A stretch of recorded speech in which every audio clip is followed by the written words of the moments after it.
view guys. No? Yan, nakasalang.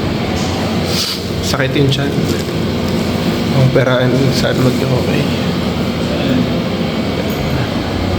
Agong dating guys, Nenod. Daig. Ano, paayos ba?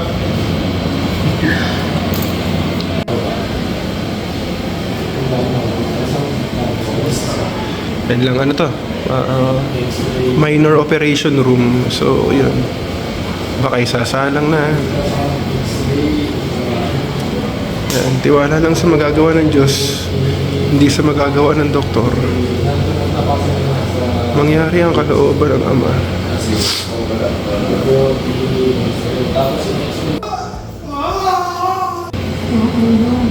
Gusto mo inom? Bawal ba? Kailangan kasi walang laman din tiyan mo eh.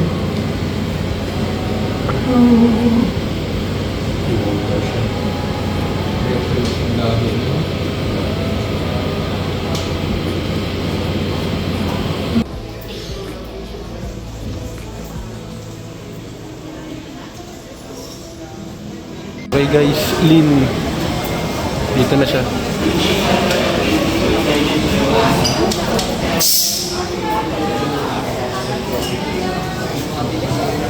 Okay, nag-aantay na lang ang tawag sa ano, anesthesiologist. Ayan. Pag may bakante ron sa op. Ayan. Pag may bakante ron sa OR, tatawagin na. Kasalang na. Binubunot kasi niya sa ilong niya. Ayan. Lynn.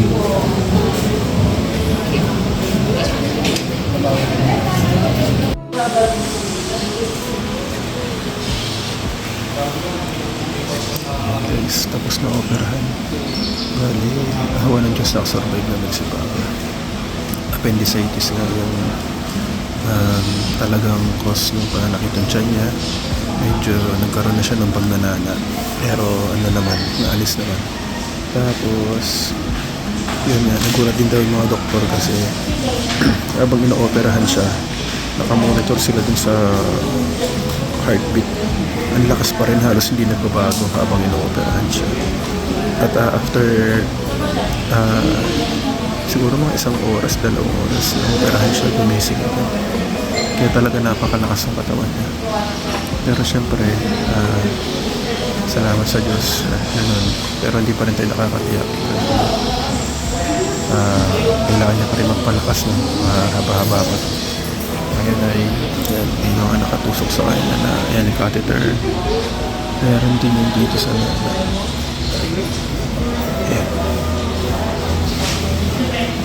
Sinasabi. Tapos meron din siya sa ilong niya. Pero hopefully malagpasan niya lahat to. Kaya lang ang pahit niya talaga. Ang mukha niya. Yan, may awan Diyos.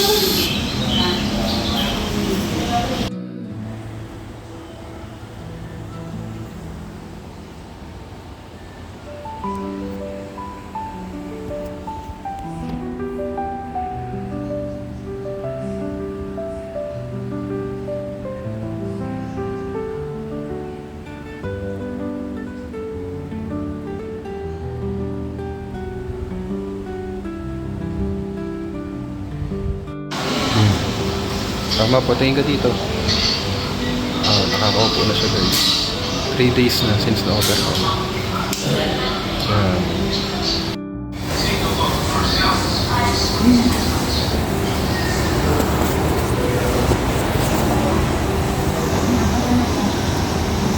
Anong gusto mo? Anong gusto mo? Pustiso na yung pustiso. Pustiso?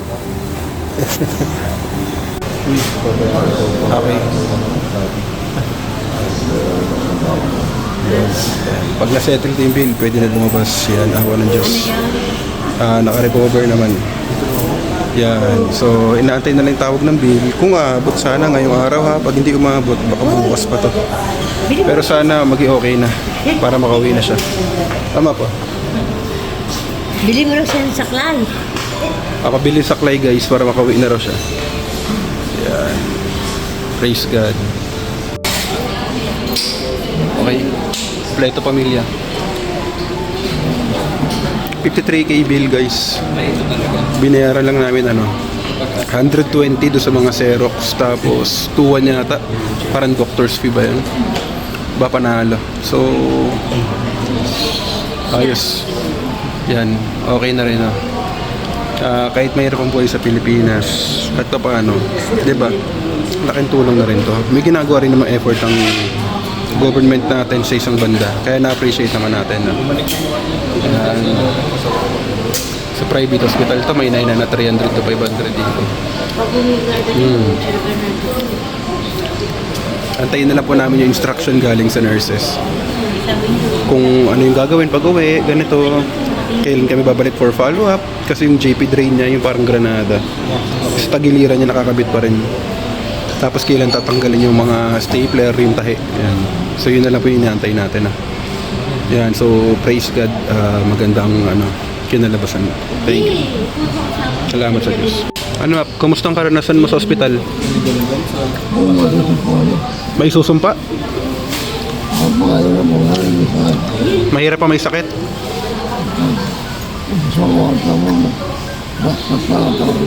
Laspag ang katawan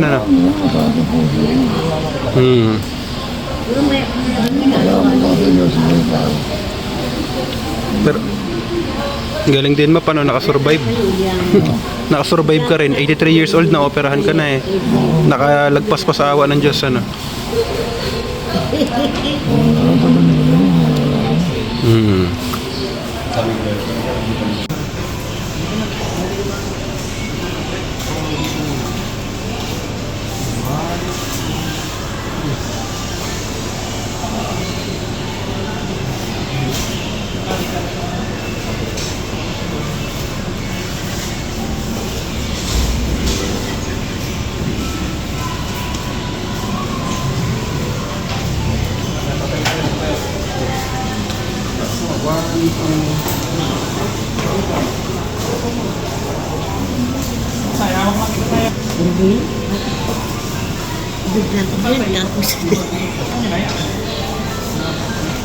Yung granada.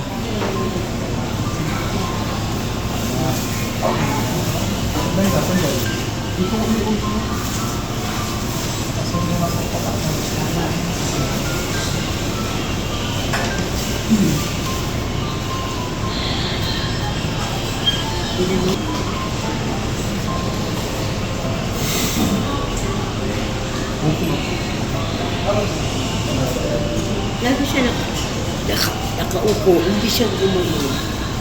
Discharge siya po, okay na.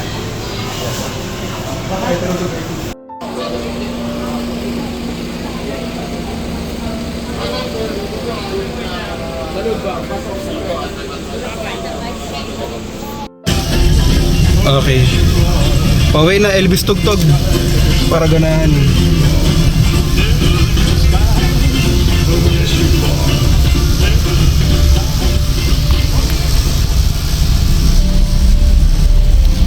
Okay guys, map is home.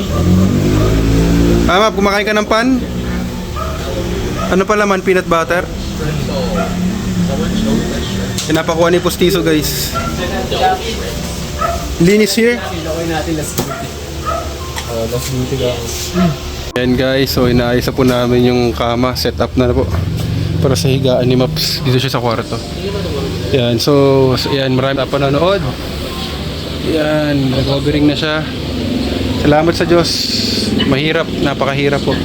Pero nairaos sa pagtutulungan at syempre sa awa ng Diyos.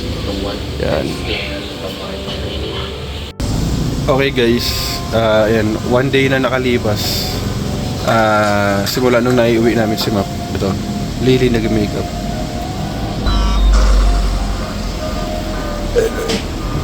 James Bond po, nakasalang.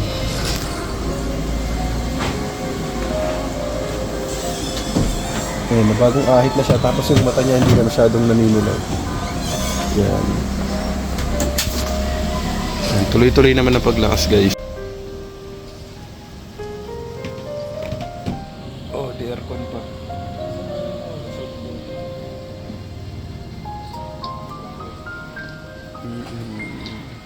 Kumain siya papaya. Uminom din ng Royal True Orange.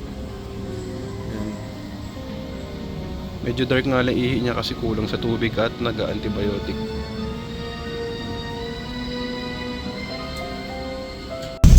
Okay guys, follow-up check-up maps. 1 week na nakalipas. Yan. Kamantigi siblings. With Lin. Lin.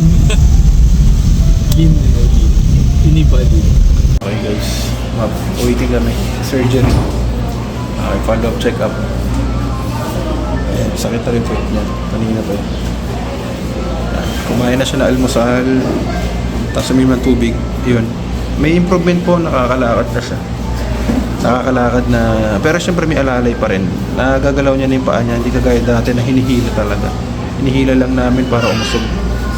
So lumalakas naman sa awa ng Diyos. Yan. BP niya ngayon 110/90. Yan. Waiting lang kami kasi may errand yung doktor.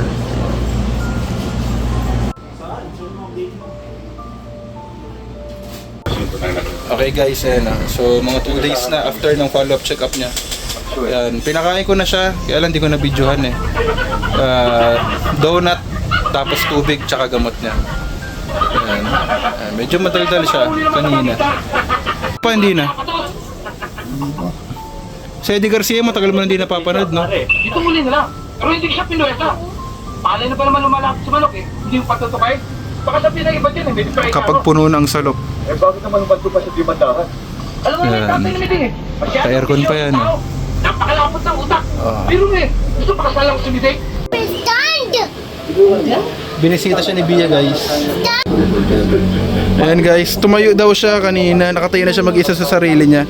Umupo siya rito. Oh. Ano? Ang galing na. Salamat sa Diyos. Nakita ka niya, hamburger daw. Anong gusto mo, Map? Hindi naman niya kakain. Hamburger. Gusto na hamburger, guys. Bia, you hug Lolo Fred.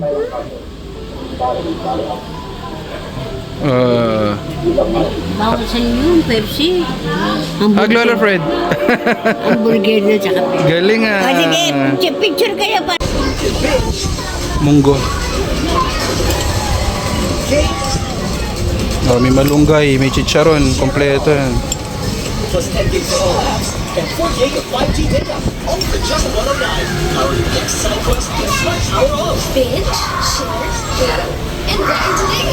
Hamburger sana request kaso hindi na pala quality yung hamburger dito sa malapit dito.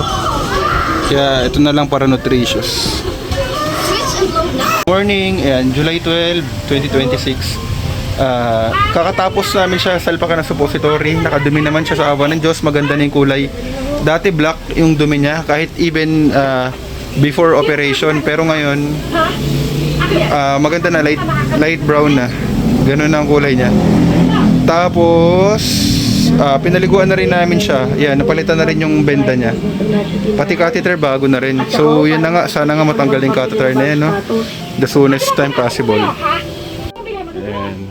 Medyo nahilo kasi siya dahil lagi nang nakahiga eh. Kaya pagka binangon nahihilo. Pero okay na siya. Gupitan na rin natin yung kuko niya sa paa at sa paa at kamay.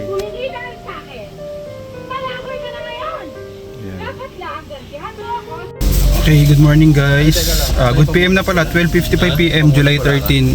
Walang pasok kasi class suspension. Yan, follow-up check-up ni Maps, giniginaw kaya nakabalot ng damit. Yan, kami na naman. As usual. Yan, punta na kami dun guys. Tatahiin yata yung bumuka na na tahi. Yan, sana maging okay kasi late na rin po kami pupunta. Sana may abutan pa kami. Baka sakali lang para din ako mabsent sa trabaho bukas. Yan. Okay guys, wala na windshield rekta na. Okay ka lang ma? Ayos?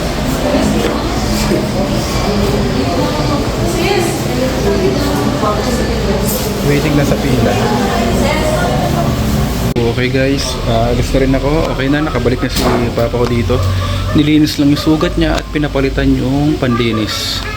Ginawang Prontosan. 1,500 tong gel na to. Kasi hanggat hindi gumagaling yung mga nana, hindi siya maghihilom ng matino. So, lilinisan muna ulit siya, then babalik after 1 week. Pagka wala ng mga nana, yun, pwede na tahiin. So, tutulog siya ngayon. Ah, ito, gising pala siya.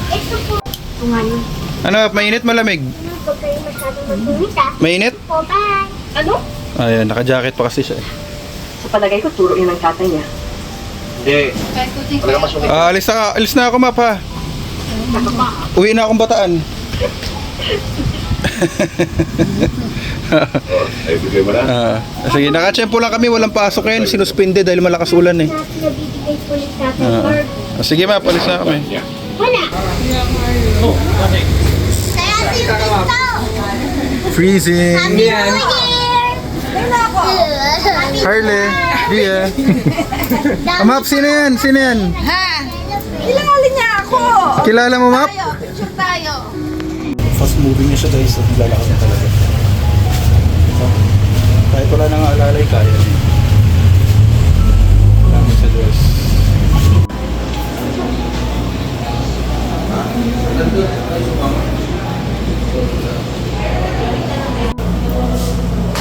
Salang na din snaps. Kaya nilinisan ni sugat niya. Natahi na lang. Tahi or stapler. Yan. Either tahi or stapler. Sana tahi. Para mas ano na. Okay. Yan. Okay, done. Stapler. Go home na kami. Okay, so guys, hanggang dito na lang po yung ating vlog tungkol sa naging operasyon ni Maps. Awa ng Diyos, recover siya at ngayon naman ay puro follow-up na lang po yun dun sa stapler niya, yung bumuka na sugat. So, inaantay na lang naman na matuyo.